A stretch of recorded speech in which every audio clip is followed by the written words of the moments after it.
하나님 말씀 함께 보시도록 하겠습니다. 구약성경 예레미야 18장 1절로 6절까지의 말씀입니다. 예레미야서 18장 1절로 6절 한 절씩 교독하시고 6절 말씀 함께 읽으시겠습니다. 여호와께로부터 예레미야에게 임한 말씀에 이르시되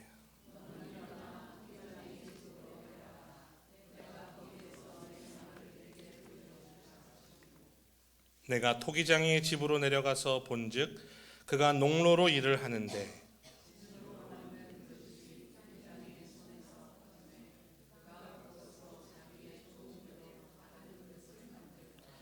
그때의 여호와의 말씀이 내게 임하니라. 이르시되 여호와의 말씀이니라. 이스라엘 족속아, 이 토기장이가 하는 것 같이 내가 능히 너희에게 행하지 못하겠느냐? 이스라엘 족속아, 진흙이 토기장이의 손에 있음 같이 너희가 내 손에 있느니라. 아멘. 할렐루야. 오늘도 예배 가운데 나오신 모든 분들에게 우리 예수님의 평안과 축복이 함께 하시기를 주님의 이름으로 축원을 드립니다. 우리 앞뒤자분들 축복하시면서 하시겠습니다. 은혜의 시간 되시기 바랍니다. 은혜의 시간 되시기 바랍니다. 토기장이와 그릇, 토기장이와 그릇이라는 제목으로 하나님의 말씀 증거하겠습니다. 스프링필드 매사추세츠, 어딘지 잘 아시죠? 저희가 있는 이 큰 지역을 통틀어서 한번 그렇게 부른다면 여러분, 지금 우리가 살고 있는 그곳에 어떻게 오시게 되셨어요? 제가 종종 우리 성도님들께 그런 이야기를 들으면 든 느낌이, 와, 영화 한 편에 만드셔도 되겠다, 책 한 권을 쓰셔도 모자랄 수도 있겠다 하는 각자의 그 스토리들이 다 있으세요. 더 넓혀서 미국이라는 이 땅, 어떻게, 무슨 이유로, 무슨 사연으로 오셨고 오늘날 여기까지 오시게 됐는가. 스프링필드 하면은 가끔 한국에 있는 친구들이 이러면서 아는 것처럼 얘기해요. 어디서 많이 들었냐 하면 심슨 가족이라는 그 애니메이션에서 나오는 도시, 배경 도시가 스프링필드거든요. 저도 찾아봤어요. 혹시 여긴가? 그랬더니 미국엔 스프링필드라는 도시도 많이 있고요. 그리고 특히 그 애니메이션의 그 스프링필드는 가상의 도시라고 합니다. 그래서 야, 거기 심슨 나오는데 거기 가면 심슨 볼 수 있냐? 막 이런 친구들도 있어요. 거기는 아니야, 이렇게 제가 설명을 하는데, 우리의 이 여기까지 온 그 이야기들을 우리가 돌아볼 때에 공통적으로 많이 하시는 말씀이 이겁니다. 참 나도 신기하다. 그렇죠? 어떻게 열심히 살다 보니까 알지도 못했던 여기까지 이렇게 오게 됐다 말씀을 많이 하세요. 저를 포함한 우리 모두가 하루하루 주어진 날들을 열심히 살아가시고 그 하루라는 점들이 이렇게 끈처럼 모여서 이렇게 끈이 되었는데, 때로는 어떤 분은 이곳을 정말 간절하게 오시고 싶어서 오신 분들도 계시겠지만, 또 어떤 분들은 전혀 의도치 않으셨지만 이곳 가운데, 즉 우리의 그 인생의 끈이, 그 방향은 우리가 원하는 대로 되는 것은 아니지만 이렇게 되돌아보면 이렇게 한 자리에서 같이 예배를 드리고 있는다는 것, 정말 신기한 것 같습니다. 오늘 말씀을 통해서 우리가 함께 살펴보고자 하는 것은 이처럼 우리의 인생에 대해서, 우리의 흘러가는 이 삶에 대해서 우리가 함께 살펴보기를 원하는데요. 예레미야서 18장을 통해서 하나님께서는 우리와 하나님의 관계를 토기장이와 그릇이다 이렇게 말씀하세요. 하나님께서 토기장이시고 우리는 그분이 만드는 그릇이다 라고 이렇게 말씀을 하십니다. 그런데 우리가 너무나 잘 아시는 것처럼 이 그릇을 만드는 이 모양은 우리가 TV나 여러 가지 매체를 통해서 본 적 있지만, 오늘 특별히 본문에서는요, 그냥 그릇을 만드는 것이 아니라 어떤 그릇을 지금 만든다고 하시죠? 터진 그릇을 다시 만드시는 모습을 예레미야 선지자에게 보게 하세요. 진흙을 잘 이겨가지고 그 위에 올려서, 물레라고 하죠. 물레를 발로 막 차서 돌리면 손을 통해서 그 물레에서 진흙이 그릇의 모양으로 쫙 가는데, 그 물레가 돌아갈 때에 손의 감각이라던가 아니면 주변의 온도, 습도 또는 그 진흙 자체의 상태에 따라서 이것이 만들어지느냐 실패하느냐는 달라진다고 합니다. 그런데 한번 실패했어요. 그러면 어떻습니까? 뱅글뱅글 돌아가면서 그 진흙이 막 밑으로 이제 성경에서 말하는 터진다 그러죠. 터져버렸어요. 그럼 만드는 사람이 그걸 팍 쳐가지고 다시 모아가지고 다시 물레를 돌리고 다시 토기를 만듭니다. 오늘 장면은 바로 그 장면입니다. 그리고 6절에서 이렇게 말씀하십니다. 여호와의 말씀이니라. 이스라엘 족속아, 이 토기장이가 하는 것 같이 내가 능히 너희에게 행하지 못하겠느냐. 이스라엘 족속아, 진흙이 토기장의 손에 있음 같이 너희가 내 손에 있느니라. 무슨 말씀이십니까? 이스라엘 백성에게 주시는 희망의 말씀이세요. 이스라엘 백성아, 너희들의 불순종과 우상 숭배함과 너희들의 교만함으로 너희 민족이 다 지금 터진 진흙과 같이 되어버렸지만 토기장이신 하나님께서 다시 그들을 어떻게 하신다는 겁니까? 만들어 가시겠다는 거예요. 이미 터져버린 것 버려버리는 것이 아니라 다시 그것을 만드신다는 거예요. 다시 만드시는 토기장의 마음을 생각해 보시겠어요? 어떤 마음일까요? 더 정성스럽겠죠. 내가 이번엔 실패하지 말아야지. 이번엔 망치지 말아야지. 이번엔 절대로 이거 틀리면 안 되겠지 하는 마음으로 다시 만드신다는 거예요.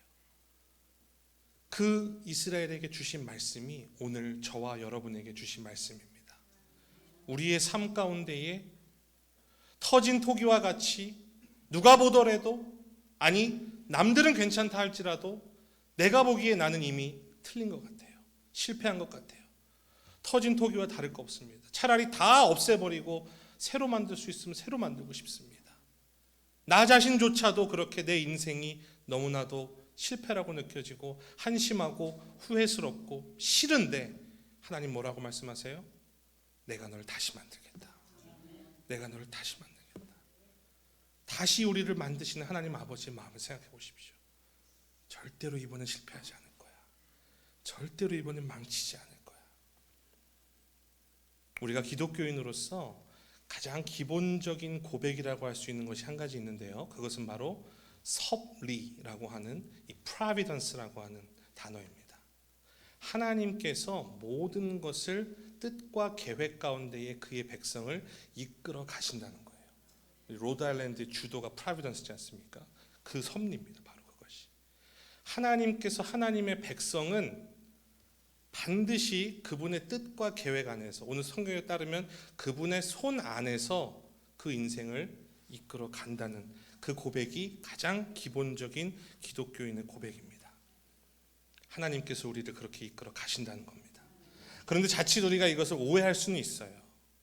그것은 바로 숙명론처럼 모든 것이 다 정해져 있으니까 내가 지금 오른손을 들지 왼손을 들지 젓가락을 들지 숟가락을 들지 다 정해져 있으니까 나는 아무것도 할 거 없이 그냥 벌리고 있으면 하나님께서 다 알아서 밥도 넣어주시고 다 나를 기계처럼 이끌어 가실 거야. 그러니까 그냥 나는 기다리기만 하면 돼 라는 숙명론, 정해져 있는 운명처럼 느끼는 숙명론과 이 프라비던스는 전혀 다릅니다. 왜 그럴까요? 우리의 인생은요 그보다 훨씬 더 오묘하고 신기하고 깊이가 있기 때문에 그래요. 설명할 수가 없고, 그래서 하나님의 이 섭리는 우리의 이성으로 다 담아낼 수 없다고 말합니다. 우리 인간의 생각으로 다 이해할 수 없다고 말합니다. 왜 그런지 모르겠지만 하나님께서 우리를 이렇게 이끌어 가신다는 거예요. 이 섭리에 대해서 우리가 조금 이해할 수 있는 부분은 언제냐면요, 지금의 나를 보면 이해가 안 돼요. 내가 지금 뭘 해야 되지? 앞으로 어딜 가야 되지? 앞으로 뭘 해야 되지? 지금과 미래를 보면 이해가 안 되지만 지나온 세월들을 보면 섭리라는 게 이런 거구나. 하나님이 인도하시면 이런 거구나 우리가 알 수 있죠. 여기까지 인도하신 하나님. 가만히 돌아보니까 어떻습니까? 정말 하나님께서 발걸음을 여기까지 인도하셨다라밖에 고백할 수가 없구나. 때로는요 내가 베스트라고 생각하는 걸 막 하나님께 기도하는데 하나님 가만히 계실 때가 있어요. 그럴 때는 어떻습니까? 다 끝나버린 것 같아요. 다 큰일 난 것 같아요. 그런데 돌아보니까 어떻습니까? 큰일 날 일 아니었어요. 그죠? 때로는 나는 절대 안 된다고 막 기도하는데 하나님이 그걸 떡하니 나에게 그 길을 가게 하실 때가 있어요. 큰일 났다, 망했다, 하나님 이거 나 어떡하실 거냐고 막 하나님 원망 불평하는데 돌아보니까 어떠세요? 별로 큰일 아니었어요. 그래서 많은 분들이 이렇게 고백하시죠. 다 사라지더라. 많은 분들이 이렇게 말씀하십니다. 사람이 죽으라는 법은 있다 없다? 없더라. 그게 바로 섭리입니다.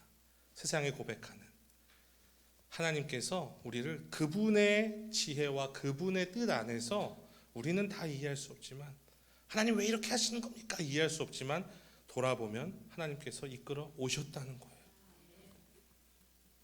이처럼 하나님께서는 토기장이로서 그 그릇을 사랑하시고 만들어 가시는 과정 가운데에 우리가 있습니다. 다시 만드시는 그 하나님, 다시 세우시는 하나님, 터져버린 가운데에 다시 한번 실패하지 않으리라 다짐하시면서 만드시는 그 하나님. 우리의 삶을 돌아본다면 때로는 이 터진다는 것이 부끄럽지만 우리의 허물도 그 터짐 가운데 있을 수 있어요. 우리가 표현하는 허물이라는 것들, 남들에게 말하기도 부끄럽고 내 자신도 부끄러울 때가 있고 이것을 우리는 허물이라고 말합니다. 그런데 놀라운 사실은 하나님은 우리를 허물없게 만든다고 하시지 않으셨어요. 그리고 허물이 있다 하여 우리를 버린다고 하시지 않으셨어요. 하나님 다 아신다고 하셨습니다. 그게 없이 깨끗해서 내가 너희를 그 중에서 괜찮은 자들만 뽑아가지고 토기를 만드신다는 게 아닙니다. 하나님은 다 아십니다. 그래서 그 허물까지도 하나님의 뜻과 계획 안에서 허물조차도 그 토기를 만드는 재료로 주님이 사용하신다는 거예요. 이가 빠질 수도 있습니다. 그릇에서, 그죠? 금이 있을 수도 있습니다. 그러나 그 톡이 하나님이 그렇게 만들어서 사용하신다는 거예요. 여러분 오늘 본문에 보시면요, 하나님께서 만드신데 어떻게 만드신지 원리를 말씀하시는 딱 한 가지 부분이 있습니다. 그것은 4절에 나옵니다. 진흙으로 만든 그릇이 토기장의 손에서 터짐에 그가 그것으로 두 번째 만들 때는 어떻게 만든다고 되어 있습니까? 같이 한번 보시죠. 그것으로 자기 의견에 좋은 대로 이렇게 되어 있습니다. 이제 여기서 자기가 누굴까요? 하나님이실까요? 토기일까요? 토기장일까요? 토기일까요? 토기장이의 좋은 대로 다시 만드신다는 거예요. 이전까지 우리의 마음대로, 그릇 마음대로 하다가 실패했다면 이제 터진 그릇을 다시 만들 때는 토기장이가 어떻게 만든다고요? 하나님 보시기에 좋은 대로 만들어 간다는 거예요. 그렇다면 그 만들어지는 그릇이 토기장이가 만들어갈 때에 불평과 불만을 하면 되겠습니까? 안 되겠습니까? 안 되겠죠. 왜요? 내가 생각하는 대로는 다를 수 있지만 지금 누가 보기에 가장 좋은 대로 만드시는 거예요? 토기장이가 보기에 가장 좋은 모습으로 만들어 가시는 거예요. 아니 토기장이님, 나는 그 색깔이 그게 마음에 안 드는데 이게 제 취향이 아닌데 그걸 좀 색깔 좀 이렇게 좀 바꿔주시죠. 요 디자인을 좀 이렇게 좀 해서 좀 특이하게 좀 저 좀 만들어 주시죠. 우리가 요구할 수 없다는 거예요. 하나님께서 보시기에 지금 인도하시는 그 길이 가장 좋은 길이라는 것을 믿으시기를 주님의 이름으로 축원을 드립니다. 어린 양을 이끌어가는 선한 목자는 그 양에게 필요한 가장 좋은 것이 어디 있는지 가장 잘 알죠. 마찬가지입니다. 그래서 양은 목자에게 원망불평할 수 없습니다. 목자만 따라가면 그곳에 물이 있고요. 목자만 따라가면 푸른 풀밭이 있습니다. 나 지금 이 길 가운데 나 가는 게 무서워요. 진흙이 있고 싫어요. 나 여기 싫어요. 라고 양이 탓할 수 없는 거죠. 우리는요, 우리 자신도 우리를 잘 모릅니다. 하지만 하나님께서는 나보다도 나를 더 잘 아십니다. 그 하나님이 우리를 억지로 끌고 가시는 게 아니라 때로는 중구난방 좌충우돌하는 가운데서도 우리를 이끌어 가세요. 이리로 가자, 이리로 가자. 이게 맞는 거야. 조금만 참으면 돼. 하면서 우리를 이끌어 가십니다. 왜요? 우리를 가장 사랑하시고 우리를 가장 잘 아시는 분이 그 하나님이시기 때문입니다. 다시 만들어지는 저와 여러분에게 이 토기장이의 인도하심 따라 순종하는 순종의 믿음을 가지시기를 주님의 이름으로 축원을 드립니다. 지금 내가 가는 길이 내가 볼 때는 최고가 아닌 것 같고 뭔가 이해가 안 될지라도 주님은 아세요. 그리고 이 길을 통과하면 주님이 예비하신 그 뜻을 발견할 수가 있습니다. 그것을 통과하는 믿음의 백성들만 되시기를 주님의 이름으로 축원을 드립니다. 또 한 가지 우리가 생각해야 될 것은요, 하나님께서는 이 그릇을 똑같은 모양으로 만드시는 것이 아니라는 겁니다. 다시 말해서 우리 각 사람은 다 각자 다른 모양과 색깔과 용도의 그릇이라는 거예요. 그렇기 때문에 서로가 서로에 대해서 비교를 하는 것이 의미가 있을까요? 없을까요? 없죠. 왜요? 내 옆에 있는 그릇은 나름의 용도가 있어요. 나름 토기장의 뜻이 있고 의미가 있어요. 토기장에 나름의 이유가 있는 거예요. 그렇기 때문에 그것을 인정하고 존중하고 그대로 받아들이는 것이 필요합니다. 왜 너는 나와 다르니? 왜 너는 이렇게 생겼니? 왜 너는 내 마음에 들지 않니라고 우리가 이야기할 필요가 없다는 것입니다. 한 배에서 나온 어머니의 자식들도 어떻다고 그러죠? 다 다르대요. 저도 남동생이 3살 어린 동생이 있는데 정말 달라요. 어렸을 때 정말 많이 싸웠어요. 성격이 너무 달라가지고. 신기한 거는요, 쌍둥이이신 분들도 성격도 다 다르시더라고요. 정반대인 분들도 계시고. 형제와 이걸 떠나서 한번 생각해 보십시오. 내가 정말 잘 맞고 내 짝이다 생각했던, 할렐루야, 결혼을 해보시니까 어떠시죠? 좋으신 분 계속 좋으시기를 예수님의 이름으로 축원드립니다. 어쩜 달라도 이렇게 달라요, 그죠? 계속 보이는 거예요. 이것도 다르고 저것도 다르고. 부부도 그렇습니다. 교회에 나와 보시니까 어떠세요? 말할 필요가 없죠, 그죠? 너무너무 다르죠. 같으면 이상한 거 아니겠습니까? 그죠? 너무너무 달라요. 그런데 그 다른 것이 내가 그를 미워할 이유가 될 수는 없다는 겁니다. 다르다 하여서 그 사람이 나에게 이 싸움의 대상이 될 수는 없다는 겁니다. 하나님께서 다 각자의 성품과 재능과 기질들 이런 것들을 다 아시고 아우르셔서 지금 하나님의 토기로 만들어 가고 계시는 또 다른 하나님의 토기라면 나는 그 토기를 귀하게 바라볼 줄 알아야 됩니다. 그리고 그것을 인정하고 그것에 대해서 기도해 줄 수 있고 축복하는 우리들의 마음이 될 줄을 믿습니다. 에베소서 2장 10절에 보면 바울이 에베소 교인들에게 부탁합니다. 에베소 교회도 아주 대도시의 에베소에 있는 교회이기 때문에 다양한 사람들이 많이 있었겠죠. 바울이 그들에게 이렇게 말합니다. 에베소 2장 10절에 우리는 그가 만드신 바라 그리스도 예수 안에서 선한 일을 위하여 지으심을 받은 자니 이렇게 말하거든요. 여기서 만드신 바라라는 단어가 영어 성경에 보면 그냥 workmanship이라고 나와 있습니다. 그런데 헬라어 원어에 보면 포이에마라고 되어 있습니다. 이 포이에마는 단순한 어떤 그냥 물건, 그냥 찍어낸 것 같은 그 작품이 아니라 걸작품을 뜻해요. 장인의 손을 거친 아주 귀한 걸작, 마스터피스를 뜻합니다. 즉 무슨 뜻입니까? 우리 한 사람 한 사람은 하나님께서 직접 만드신 걸작품이라는 뜻입니다. 그렇기 때문에 우리가 그 걸작이라는 건 어떻습니까? 나름의 독특성이 있고요. 나름의 유일성이 있어요. 오히려 그 독특함과 유일성이 작품의 가치를 더 높이게 만듭니다. 나와 다르다 하여서, 나와는 다른 모습이라 하여서 그것에 대해서 미워하고 저주하고 그것에 대해서 공격하는 것이 아니라 그 독특함을 서로가 인정하는 공동체. 그 공동체가 에베소 공동체가 되기를 바울은 바랬던 것이고 그 공동체가 우리 스프링필드 제일교회가 공동체가 되기를 주님은 지금도 원하시는 줄로 믿습니다. 그리고 우리가 성령 안에서 그 각기 다른 그릇의 모양과 용도를 가진 우리들이 한 마음 되어서 나아갈 때에 하나님께서 우리 각 사람을 너무나도 귀하게 사용하실 줄로 믿습니다. 말씀의 결론을 맺도록 하겠습니다. 하나님께서는 그분을 믿는 자들의 삶을 반드시 그 손 안에서 그분의 뜻과 계획 안에서 이끌어 가십니다. 오늘 이 시간에 아직까지 예수님을 내 구주로 영접하지 않으셨거나 하나님을 내 삶의 주인으로 모시지 않은 분이 계시다면 지금이라도 하나님 앞에 나와 기도하실 때에 우리의 토기장이신 하나님께 기도하시기 바랍니다. 그분이 우리의 삶을 빚어 가십니다. 터졌다 할지라도, 허물이 있다 할지라도, 넘어졌다 할지라도, 쓰러졌다 할지라도 하나님은 오히려 더 정성을 가지시고 더 간절한 마음으로 우리를 빚어 가신다고 약속하셨습니다. 또한 우리는 각자가 유일한 걸작품입니다.